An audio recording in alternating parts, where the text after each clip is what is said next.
Hey guys, it's me Sabrina from Online Help Guide, and today I'm going to walk you through how to use text to speech on TikTok.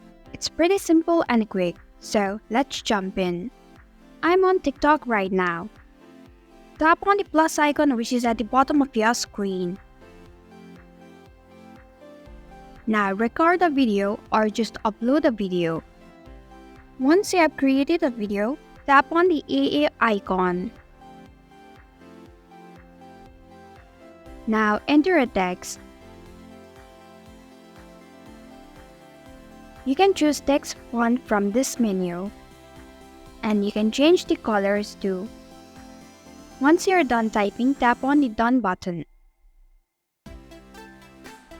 Now tap on the text once again, and then select text to speech option. And this is how you can use text to speech on TikTok.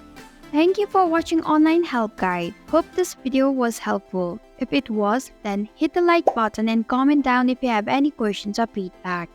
Also, if you are new to our channel, subscribe and hit the bell icon so you don't miss our upcoming videos.